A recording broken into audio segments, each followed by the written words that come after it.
Greetings. This is Justin Allen, the Elite Nurse Practitioner. Welcome to the Elite Nurse Practitioner Show, podcast dedicated to nurse practitioner entrepreneurism and achieving financial freedom, where I talk directly with nurse practitioners who need help. Listen up, our market is saturated. Jobs can be scarce. We are underpaid. We are undervalued. We are taken advantage of by the sharks within the healthcare system, and frankly, screw that. I'm sick of it, and it's time for a change. And listen, I'm here to help make that happen. We are powerful. We can forge a path where we are in control of our career and ultimately our financial and personal well-being. You do not need to submit to healthcare administrators and your doctor overlords. You do not have to take a measly salary. You do not have to work 50 to 60 hours a week. There is a different way, and I'm here to show you that path. This podcast is raw and unfiltered. I have not talked to the nurse practitioners in this podcast prior to the call outside of an email exchange to schedule the episode. What you're about to listen to is a consultation session between a nurse practitioner and myself. It is real, it is unscripted, it is unplanned, and I have no idea what we're going to talk about. Anything and everything can happen during our conversation. The nurse practitioners in these episodes are struggling with an issue in their professional or financial life, and they have reached out to me for help. My goal is to help the nurse practitioner with actionable advice that will enhance and improve their professional, business, and financial life. My other goal is to hopefully help my nurse practitioner sisters and brothers build a more productive, powerful, and free life. So I hope the content and information within these podcast episodes does just that. All right, onto the episode.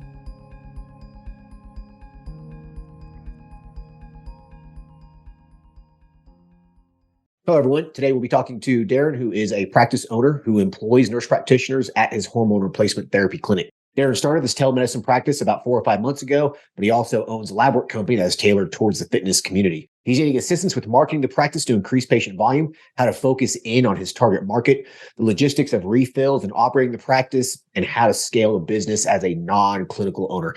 Hey, Darren, how are you?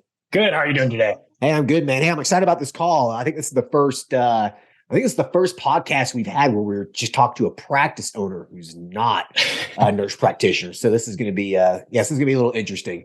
If I call you a nurse practitioner or ask you something like that, I apologize. It's just wired in my brain. So you're totally fine. I appreciate you having me. Yeah, cool. So awesome. I want to pick your brain here. This is pretty interesting. So tell me about yourself. How long you've been a business owner for, just what you've been doing, what provoked you to start a telemedicine hormone replacement therapy clinic, that sort of thing. Yeah. So I've owned this business for 2 years. We started out initially doing lab sales through LabCorp, primarily targeting the fitness and bodybuilding community. And I initially worked in supply chain, worked there for about a year. Didn't enjoy what I was doing, and I had this business idea for a couple of years. And I'm young still. I'm not too old. I'm only 26. And oh, wow. Okay. I figured at this time, this would be the best time to take a risk and try starting my own business because I got plenty of time. If things don't work out, I can always go get a job. Yeah. No, good for you, man. I wish I would have started it when I was 26, to be honest with you.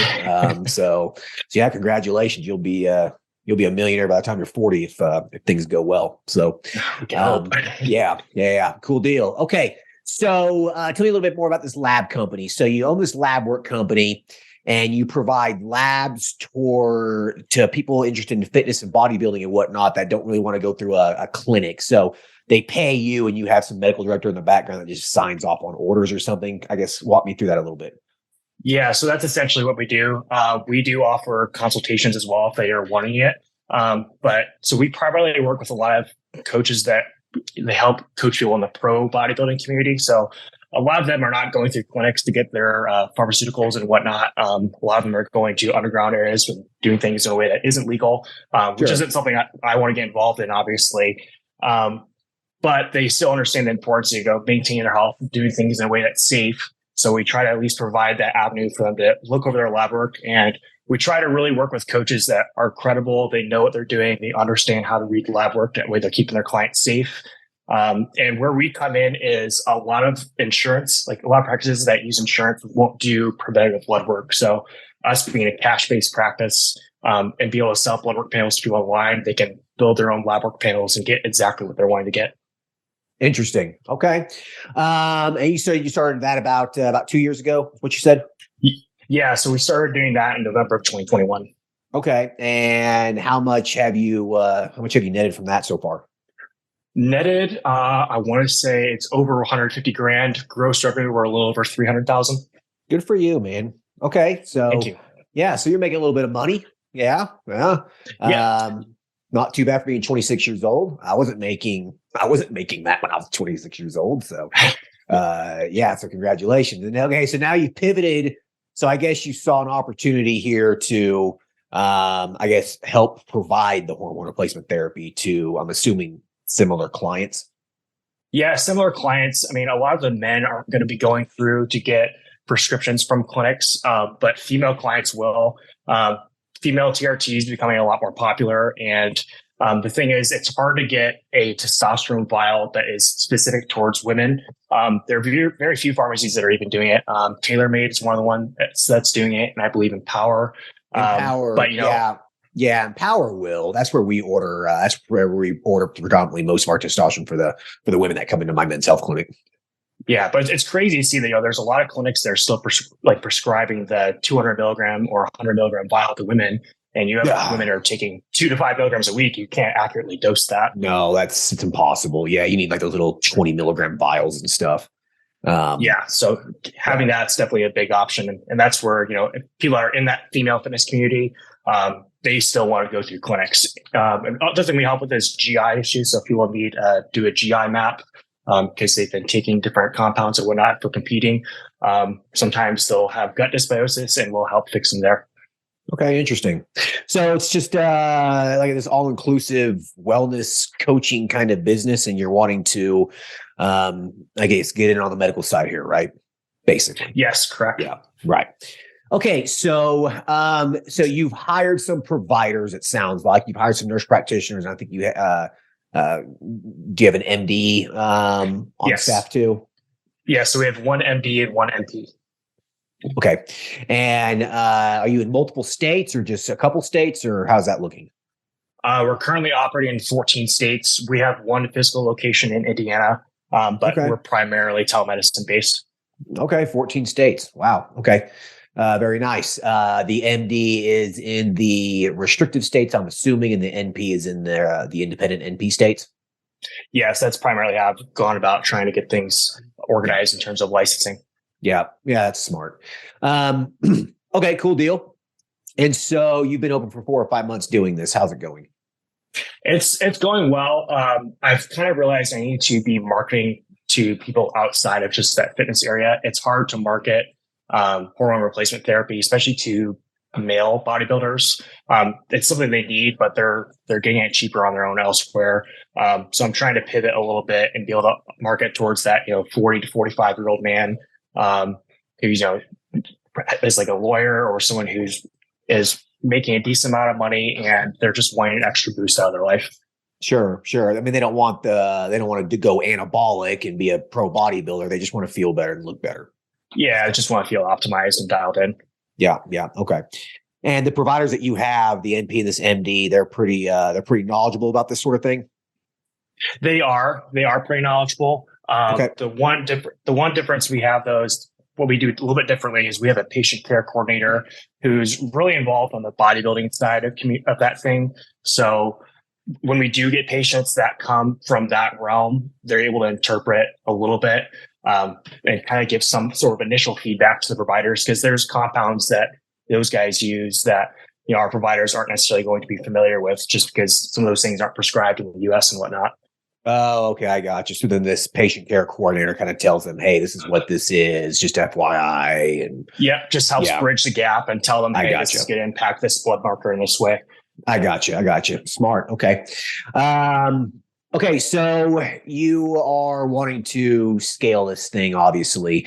Before we jump into that though, what's your revenue like for this business? So I've kind of combined the two businesses. It hasn't been a lot. Right now, we only have like 20 patients. Okay. I mean, part of that is, we haven't been really pressing the gas too hard on it either, just with all the DEA regulations coming into play, and just trying to be cautious and not expand too quickly, just because we don't know where things are going to happen with telemedicine and whatnot. Yeah, that's smart. That's really smart.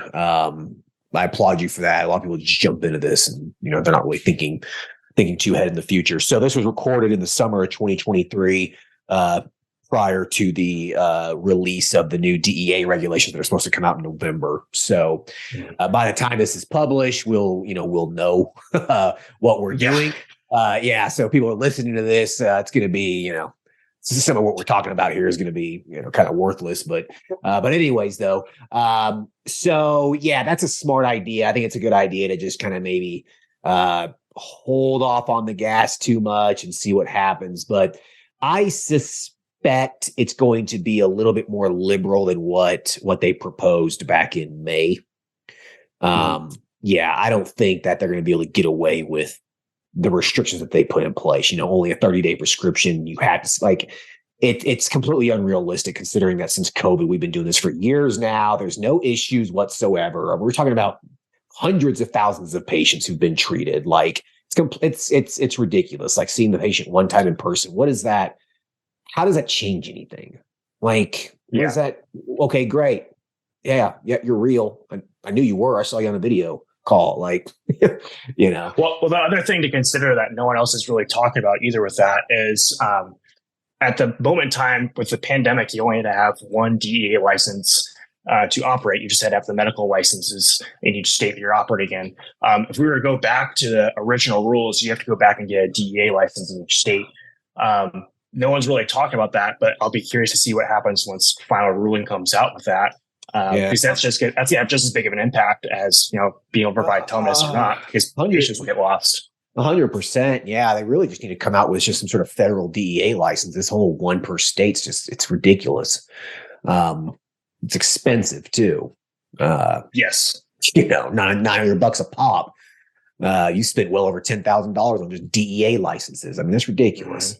Yeah, absolutely. Ideally, we would like to expand into all 50 states. But with not knowing what's going to happen with the DEA licenses and whatnot, we don't want to put that capital out just to release a federal DEA. I wouldn't push the envelope too far here on this one quite yet. So with that said, are we wanting to talk about more of like strategy, assuming the DEA is going to open it up a little bit more, or are we wanting to just I think that would be good. Yeah. Okay. So if they open it up, okay, they become a lot more liberal with it. Let's say if you've seen the patients prior, then you don't have to see them in person. If that's the case, then you need to be seeing as many patients as you possibly can now, right? But we have no idea if that's going to be the case. If they're maybe just Schedule 2 substances required in person, anything Schedule 3, 4, and 5. You don't need to see a patient in person. I have a feeling that's what it's going to be. Personally, just because come on, Schedule 3, 4, 5. Like why do you have to see someone in person to prescribe an Ambien? I mean, come on. Yeah. Absolutely. I know there's been some talks about descheduling testosterone. There was a meeting that took place. I don't know if you'd seen it yet, but I can send you the documentation on that after this call if you'd like. Interesting. Oh, from the DEA? Yes. Yeah, they should. I don't understand why it's a Schedule 3. It's in the same schedule as Xanax and Ativan and stuff. It shouldn't be scheduled at all. It shouldn't be scheduled at all, right? It's ridiculous. You can take, a handful of Xanax and drink a beer and black out and, kill someone driving a car. That's not going to happen with testosterone. It's ridiculous. Yeah. Okay. Anyways, though, so let's just assume that it's going to be a little bit more liberal. Okay. So if I was to make that prediction or just feel like that's what's going to happen, I would slowly ease into this right now. I would, I'd spend a little bit of money marketing.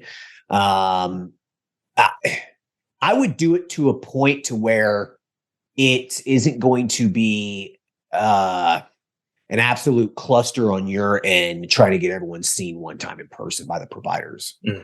Okay. So keep that in mind. I wouldn't want 1,000 patients. You know what I mean? But if you can get up to 100, 150, that's something that is manageable. Okay. Yeah. If they're required to be seen in person, you should be able to figure out a solution. Okay. there's probably going to be some, the current regulations in place, a patient can be referred to you, right? So I'm sure you could work something out. Here's a form, have your primary care doctor fill it out. Now they're referring you to me and now we're good, Yeah. Yeah. So there should be some ways to pivot there. So if it was me, I would just only have the goal of maybe 100, 150 patients, dude. I wouldn't want any more than that until you have a concrete confirmation on what's going to happen. Yeah, that makes sense. I guess the biggest thing is just understanding how I can market towards that, 45-year-old man audience a little bit more. And crazy thing is, I really haven't paid much at all for marketing for my business. What I probably did is since we're cash based, we can do affiliates and have referral business and whatnot. So what I did was I got different bodybuilding coaches in the community and basically gave out a commission for lab sales that they generated. So I was only paying marketing if they were generating sales. So I've only spent maybe $1,000 in ads since I've started my business. Yeah. Wow. So I've barely spent anything at all doing my business. It's been primarily just commission based, which has worked really well. With us being cash based, we're allowed to do it. Yeah. Affiliate based marketing like that works great. Having word of mouth loyalty programs and referral programs and stuff. That stuff works fantastic. And like you said, if you're not taking Medicare, Medicaid, you don't really got to worry about it. Yeah, absolutely. So running ads is like entirely new for me. It's not something I've really had to do at all. I've done a little bit of it. Interestingly enough, I actually did the ads I did run. I was only running them on Reddit, primarily because the bodybuilding community really operates in that area. So I could target which subreddits and communities I was advertising in. That way my business was seen in the right spots. Yeah. I advertised on Reddit when I had my online transgender HRT practice before I sold it. Mm-hmm. I marketed on Reddit, and we actually got quite a few patients on it. It's a great Reddit's a great marketing channel because you can really target various communities and whatnot. So you might want to maybe explore that some more. Okay. What I would do over the next couple months, maybe play around with it a little bit. Maybe throw just a couple $1,000 a month into it. Okay, not a whole lot. $2,000. Maybe do some. Maybe do a few little feeler ads on on Reddit with some very targeted communities. I would probably avoid advertising this on social media. I'd probably do maybe like a Google search ad. People searching for HRT for to improve their fitness and their wellness or whatever. You can do some Google search ads, based off of keywords. So that's the way you would do that, just to get traffic to your website. And that's going to be a little bit more broad, though. It's going to be hard to really target a specific age group. Doing that, it's going to be more just like cold call sort of marketing. Yep. You know what I mean? Just searching for leads. So my ad spend will be a little higher probably than with Google. It will, yeah. Well, the Google search ads, those patients are going to be a little bit warmer because they're looking for you, Okay. But advertising on Reddit or even advertising on like Facebook or whatever, that's extreme cold calling kind of marketing, right? You're just sending a signal out, hoping that you get some bites, basically. Mm-hmm. So you might want to try. I would experiment with it. Experiment with your ad copy. Experiment with the images. Experiment with the message and whatnot, and see kind of what works. You just got to do a lot of split testing. Basically, just have lots of different ads going out, different graphics, different messages, different quotes, whatever on it, and then see which ones pull. And then whatever ones pull, that's where you really want to dump your energies into, right? You don't need to hire a marketing agency to do that. You seem like you're a bright guy. I mean, it's not that hard to figure out. Yeah, I'm sure I could figure it out. I guess the one question I do have is, when you've marketed on different websites like Facebook and whatnot, have you run into your ads getting blocked or taken down because you're advertising a medical service at all? Well, yeah, I mean, it's going to happen. Okay. Yeah, you have to go through something called Legit Script if you want to like advertise like a medication. They charge a lot for the service. It seems almost like a scam to me. But Facebook and Google and all these social media platforms have this contract with them, I guess. And you have to pay them to be legit in terms of marketing and medication. So you'd have to go through Legit Script if you want to actually advertise a specific medication. Now you can advertise a service and see what happens. The key is that you can't really point fingers. It has to be somewhat generic in nature. You can't create an ad saying, looking to lose 50 pounds or, feeling overweight. Yeah. You want to feel healthier. Like, you can't point fingers because it hurts people's feelings, I guess. I don't, whatever. But yeah, you can't point fingers, but you could just kind of have it be a little bit more broad. Okay. Like, weight loss clinic now open, online HRT, wellness practice now open, whatever. Okay. Just like more generic messaging like that. Does that make sense? Yep, that does. So just basically kind of point towards service rather than product. Right. Just get them to your site. Then that's when you can sell them on whatever. Okay. Okay. All right. Yeah. So just be a little bit more, be a little bit more broad in nature. Right. You can hide certain keywords and whatnot in the image, and the Facebook algorithm and whatnot might not find that, because it's mostly just AI and algorithms that approve ads and, disapprove ads and whatnot. So very few times is it, an actual human eye looking at it. So you can hide, words and images. I've done that before and got away with it, like TRT, and I just put it like in the image. And so then that way it doesn't pick up on it. Does that make sense?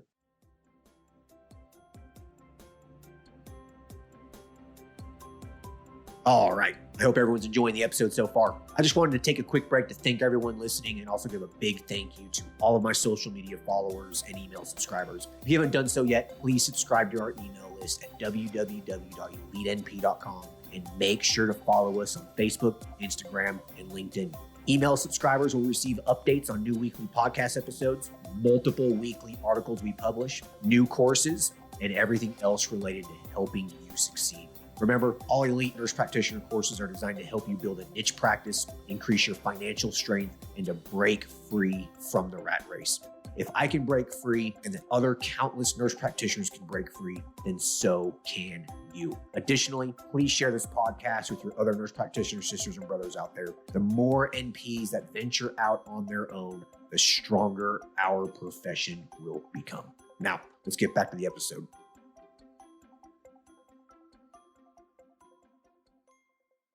Yeah, that makes sense. Do you think it's beneficial to run like an actual Facebook business page and have posts on that Facebook business page? Yeah. Or just the ads? Okay. Nah, for something like this, man, you need to be on as many channels as possible.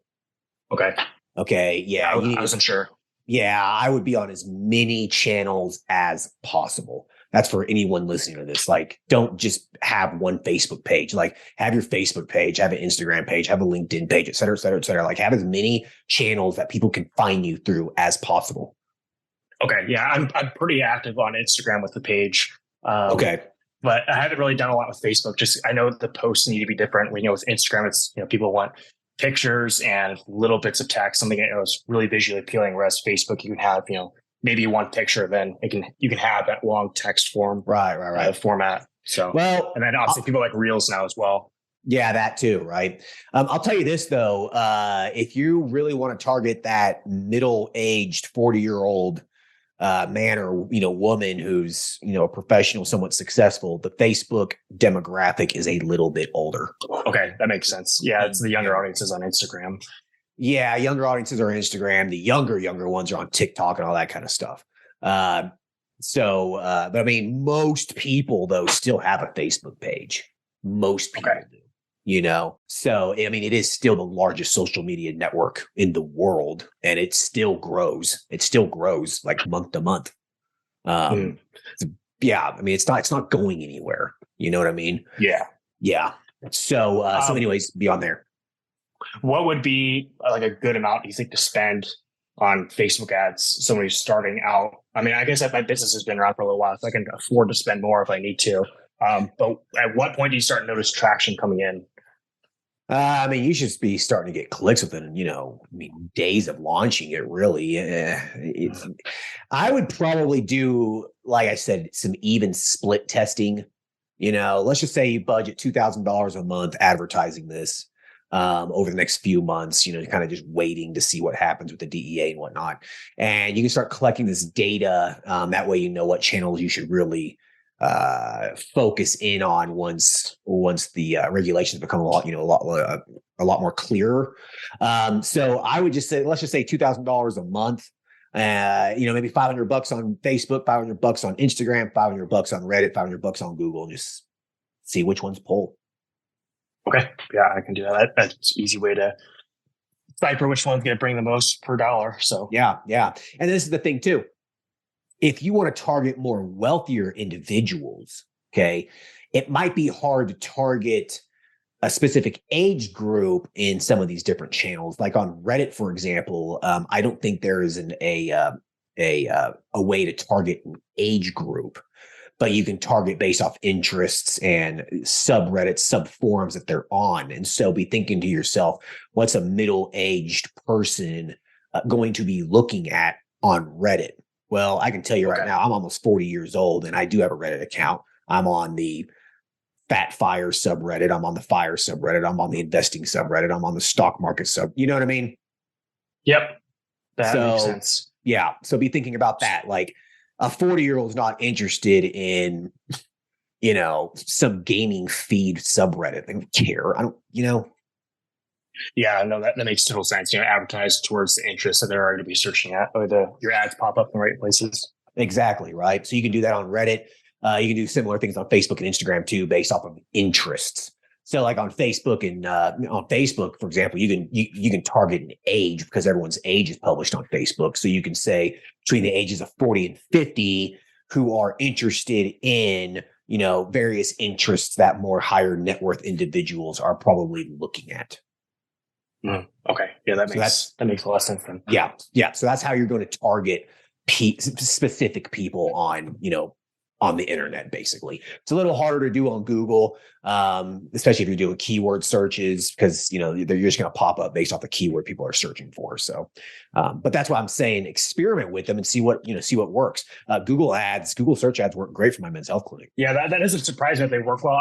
I tried them. I think the first month I spent like $500 on Google ads. It didn't generate me a lot of traffic, but the one thing I did notice that generated me a lot of traffic from Google was just doing stuff with SEO, managing my SEO and doing all my meta fields on the website was able to definitely boost me higher in search rankings. And once you start getting more traffic anyway from other outlets, you're going to appear higher in searches anyhow. 100%, So, and then you can also look at, anyone who's wanting to, market their practice or business or whatever. And once you narrow in your target market, there are still internet communities out there, message boards and forums and stuff that are off of social media.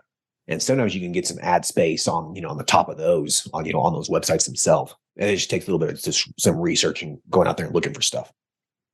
Yeah, that would probably be a good place to advertise as well. I mean, considering that's basically what people do on Reddit is they advertise towards specific communities. So that'd be a similar way to do that somehow. Right, exactly. On one of those websites. Exactly. Yeah. So any other questions in terms of some of this marketing stuff? Yeah, so I'm considering renaming my business. The problem is we already have established credibility, at least for the lab sales end of things. I was kind of wondering, I thought initially I should have just made the HRT a separate business, but my services have kind of evolved into doing lab testing and HRT. So right now our name is Synergistic Labs, and the labs aspect is not fully encompassing of what we do. We do HRT, but people primarily know us for our lab testing. And I was wondering if you had any ideas on how I should rebrand. Should I change my name or keep what we have currently? I mean, dude, you generate $300,000 in revenue in less than 2 years. So, I mean, I wouldn't do anything. I wouldn't do anything crazy.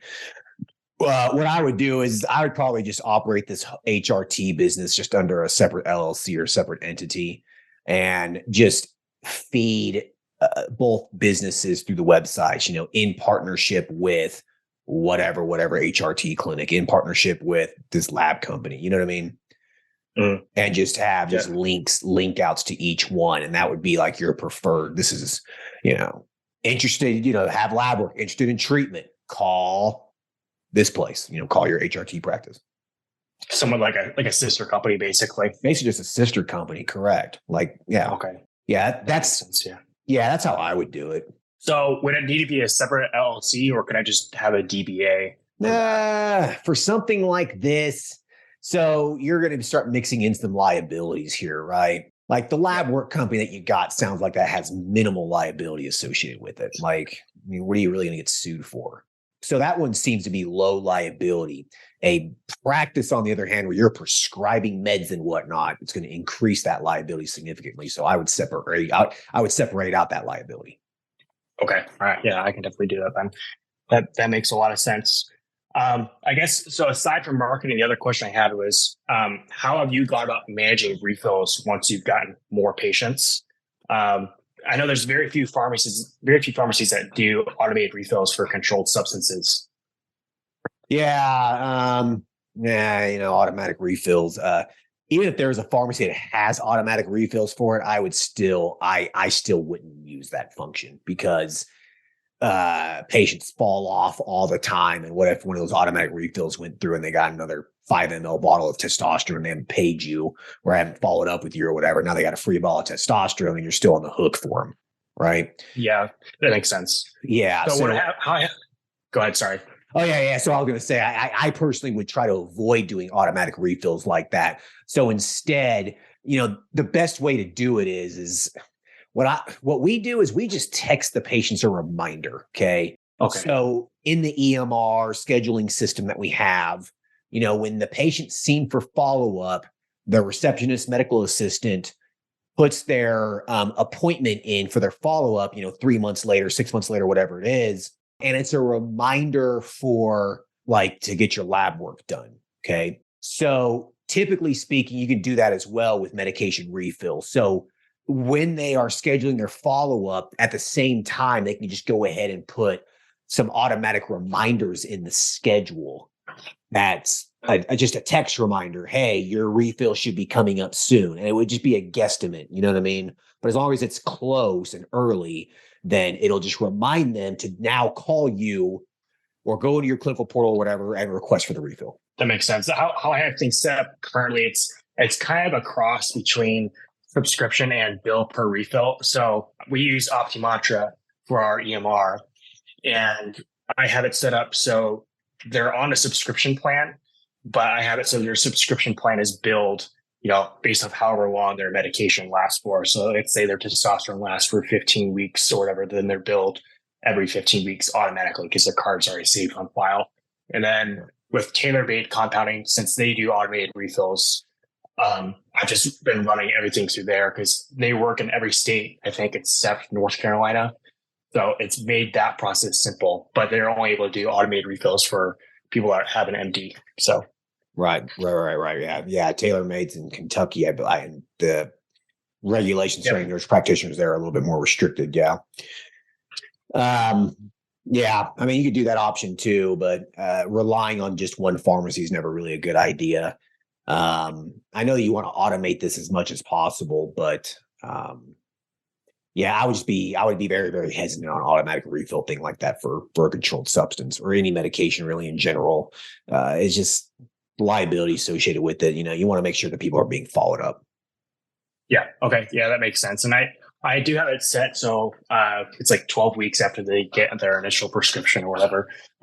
They do get an email with a follow-up form as well as a link to purchase follow-up lab work. So I'm still doing my due diligence on that in terms of, hey, you need to, the automated refill is still there, but right, it's preventing a lapse in care and they're still getting their stuff. Sure. But as you get busier, there's going to be some that fall through the hoops. I guarantee it. Yeah, that makes sense. Yeah. There's definitely going to be some gaps and having to chase people and whatnot. You better believe it. I mean, my men's health clinic has hundreds and hundreds of patients, and we have patients that fall through the cracks all the time. I'll follow up with a patient and I'm just like, I haven't seen this guy in 10 months. Why? Oh, wow. Why did he get a refill 3 months ago? What happened here? And there was just a disconnect somehow. There was a disconnect or something. You know what I mean? Something like that. I mean, that kind of thing can happen with, at any practice, small mistakes like that can happen. I mean, you can have systems and policies in place to prevent it from happening, but it still can happen, Yeah, absolutely. Yeah. Especially with non-controls. With controls, the provider should be signing off on it. in this case, it wasn't testosterone. It was, I believe it was like tadalafil or sildenafil or something like that. But like the patient pretty much, I mean, he didn't get his follow up for some reason, but the medication was refilled, and but with a controlled substance, the provider should be signing it, so they should be logging into the chart and checking and stuff there, themselves. But I mean, errors can still happen, especially if you have a lot of patients. So. Yep, that makes total sense. So do you incorporate peptides into your clinics as well, or no? Oh yeah, for sure. How have you gone? Yeah, I've noticed it's an easy way to get a little bit more per patient. How have you gone about like incorporating that into like your conversations with patients? Is there a certain way you almost sell it? It's a hard line because I kind of have the patient care coordinator who's doing that like initial call with the patient, kind of give an idea of what peptides you have available. But the physicians I work with, they don't want to be involved necessarily on the selling aspect of things, because they just want to treat patients. They don't want them thinking that there's a monetary aspect associated with that. Typically, we have the information on the website or like in the initial intake packet or like the information sheet that we give the patient. Mm-hmm. So a lot of the times they're the ones that just ask us about it. Okay. Like we give them the information, and then it's up to them to take a look at it and be like, hey, I'm interested in, this Sermorelin. Can you tell me more about it? We typically will not sell them on a peptide unless, we check their IGF-1, during the initial evaluation. If it's like very low and the patient's having some, recovery issues or, flaky, poor skin integrity and, symptoms of lower growth hormone levels, then we might bring it up. Hey, your IGF-1's pretty low. We could try a peptide to see if we can get your growth hormone levels up, see if that helps, help you feel better. So it's mostly clinically driven. Or it's just the patient, reads about it, or they look at the, our website or their intake form, and then they ask about it. So we don't really necessarily try to push it hard. Okay, gotcha. But you keep the IGF-1 on that initial blood test, that way you can at least have an idea of 100%. Whether it's something you could recommend. Okay, yeah. Not every clinic tests for that. I've seen some clinics they don't even test for that, or they don't test for. Surprisingly, they don't even test for a PSA, that surprises me. Yeah, they're kind of following that mindset of, if you don't ask the question, then you're not liable for it, kind of a thing. Gotcha. Yeah. That makes sense. Which is piss poor care. That's not a good idea. Yeah, definitely not a good idea. And, there's some clinics that don't even do follow-up visits, or it's, it's a very short call. It's like a 10-minute conversation. Dude, I know, man. I've seen some clinics before. It's just like, they don't even do blood work. It's just like, does this doctor not even care about his license? Like, this guy just doesn't give a shit at all. Like, he just doesn't care anymore. Like, I've seen that before, he just doesn't care. Just whatever. I'm going to check blood work. Like, what? I've had patients come to me saying they've been to places like that. Like, that's insane. It's a little frustrating. There's a lot of clinics that are doing, and I hate to say it, they're doing like what I'd call like a cookie cutter protocol. They prescribe 150 milligrams of test and quarter of an anastrozole a week, and they're just prescribing the AI right out the gate. And in an ideal world, you're not even needing to use an AI if your testosterone dose is dialed in correctly. You shouldn't be running into estrogen issues. No, absolutely. Most patients don't need it. Don't need an estrozole. Yeah. So yeah, I mean, just a lot of clinics just follow these cookie cutter, plans. A lot of weight loss clinics do. Just a lot of clinics in general just follow cookie cutter protocols, and the provider is lacking some critical thinking. Yeah, absolutely. Back to marketing a little bit. How have you marketed towards that female population? Is there like a specific age demographic you're going for? I personally don't market to women. Okay. All the women that we have just land on our site because they're looking for testosterone replacement therapy, or they know someone that's coming and seeing us. So it's mostly just word of mouth and people just randomly finding us. But it's the same principles as targeting men. There's no difference. It's, what does a middle-aged female who's perimenopausal, who has money, what subreddits is she on? What is she interested in Facebook? Like, Then you have to get into the female psyche a little bit and figure out, okay, what are they looking up? Or, it's going to be different than what, than what men are. But I mean, a lot of it should still be the same, though, investing and that kind of a thing. I mean, so you have to just play around with it and just do a little bit of market research and maybe just pick some women's brains and see what they're interested in at that particular age for someone who has a little bit more of a higher net worth. Do you think it's still primarily that, 40-year-old plus for that audience? Predominantly, yeah. Predominantly, okay. Yeah. That makes sense. Yeah, very few women under the age of 40, 45 really need HRT. I mean, there are some that do, no question about it, but it's more going to be that perimenopausal kind of stage, Yeah, the progesterone seems to be more common with, menopause issues and whatnot. Yeah. Well, I mean, a lot of times the testosterone will tank and stuff too. So, and the thing about testosterone replacement therapy in women is, I don't think I've ever done lab work on a female and the testosterone level was normal ever. It's always wiped out, completely nothing. Yeah, I think the one thing a lot of people overlook is that cortisol aspect. It plays a huge role on progesterone and testosterone production. And women get hit the hardest with it because, if their cortisol is messed up, it really messes with that progesterone level. Sure. Yeah, this is why you need to have comprehensive lab work, right? So. Yep, absolutely. Well, do you have any other questions? No, I think that you've pretty much answered everything pretty quickly for me. Cool.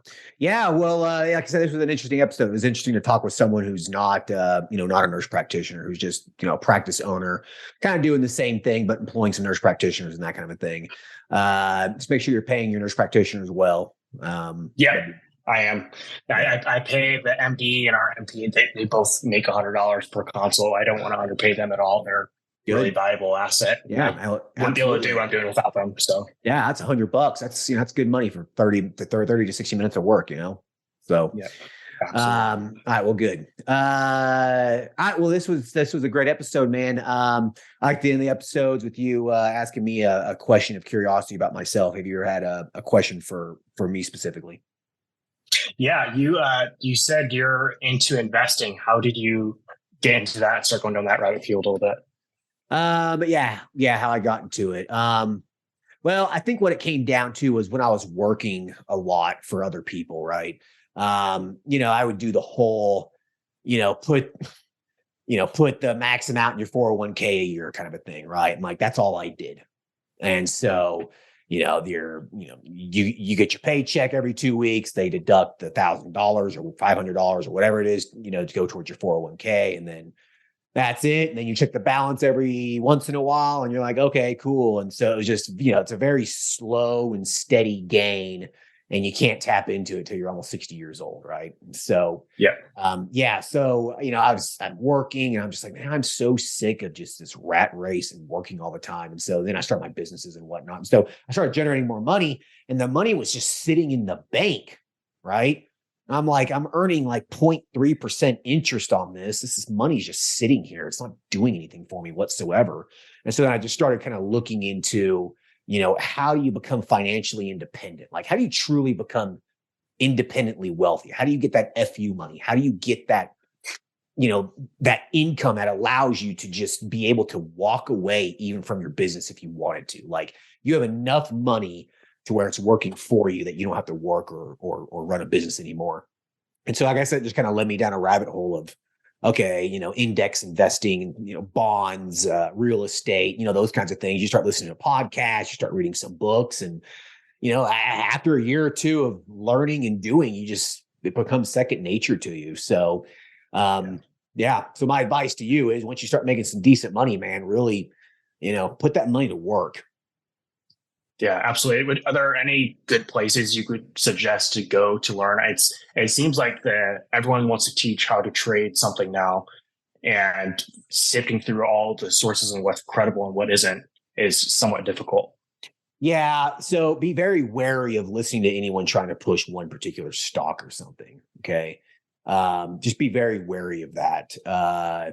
Be very wary of just investing in financial news in general. Nobody can predict anything. Okay. Nobody can. No one has any idea when the next recession's around the corner. No one has any idea when the next bull run's around the corner. Okay. So just be very wary of that. But in terms of just like learning good, solid foundations of investing, a lot of people don't like Dave Ramsey, but I like his philosophy. I think it's a pretty straightforward, solid financial foundation to live by. You really can't go wrong with it. He advocates very little debt, investing and saving your money as much as possible, like just good, sound principles, right? And then boggleheads. So I don't know if you know anything about boggleheads. So BOGLE. Yeah. So BOGLE heads, boggleheads. It's an investment philosophy on a simplistic investment approach. And by a simplistic investment approach, it's investing your money into, pre-tax vehicles first, like 401ks and IRAs and that sort of a thing. But everything else goes into a post-tax brokerage. So you pay your taxes on it.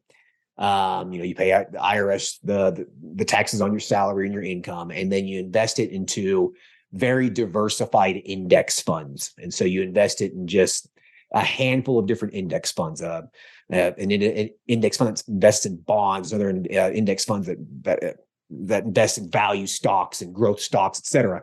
And then you just sit back and just let it do its thing. Don't touch it. Don't buy and sell. Don't touch it. Just let it grow and keep putting money into it. And before you know it, you'll have millions of dollars in that because it'll just compound over time.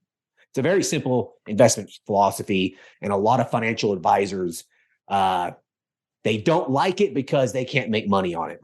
Gotcha. Yeah, that makes sense though. I'll definitely give the boggleheads a look. I've watched some of Dave Ramsey stuff a little bit, but yeah, I appreciate all the advice. No, for sure, man. Well, listen, if you ever want to do a follow-up, you got my email. So shoot me an email. I'd love to do a follow-up and see how you're doing, once all these DEA rules get changed and, how it goes when you start marketing. Awesome. Appreciate it. Thank you for having me on, Justin. All right. No problem. Take care. Bye.